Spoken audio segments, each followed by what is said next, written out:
ആഘോഷങ്ങളൊന്നുമില്ലാത്ത പെരുന്നാളാണ് കൊടപ്പനക്കൽ തറവാട്ടിൽ കടന്നു പോകുന്നത്. പാണക്കാട് മുഹമ്മദ് അലി ശിഹാബ് തങ്ങളുടെ വിയോഗമാണ് ആഘോഷങ്ങൾ ഇല്ലാതാക്കിയത്. എന്നാൽ കുടുംബാംഗങ്ങളെല്ലാം തറവാട്ടിൽ ഒത്തുകൂടിയിരുന്നു. പാണക്കാട് കൊടപ്പനക്കൽ തറവാട്ടിലെ അംഗങ്ങളെല്ലാം പെരുന്നാൾ നമസ്കാരത്തിന് ശേഷം മുഹമ്മദ് അലി ശിഹാബ് തങ്ങളുടെ സാന്നിധ്യത്തിലായിരുന്നു ഒത്തുകൂടാറുള്ളത്. സഹോദരങ്ങളും മക്കളും പേരക്കുട്ടികളുമെല്ലാം ഒത്തൊരുമിക്കുന്ന ആഘോഷങ്ങളുടെ മധ്യത്തിൽ മുഹമ്മദ് അലി ശിഹാബ് തങ്ങളും ഉണ്ടാകുമായിരുന്നു. ഇപ്രാവശ്യവും ഈദ് നമസ്കാരത്തിന് ശേഷം കുടുംബാംഗങ്ങളെല്ലാം ഒത്തുകൂടി. പക്ഷേ ആഘോഷമായി ഒന്നും ഉണ്ടായിരുന്നില്ല.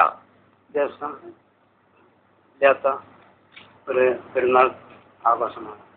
അതുകൊണ്ട് കൂടുതൽ ആഘോഷങ്ങളൊന്നുമില്ല. പിന്നെ എല്ലാ വർഷവും ഒത്തുകൂടുന്നത് പോലെ ഇവിടെ ഞങ്ങൾ ഒത്തുകൂടി എന്ന് മാത്രം.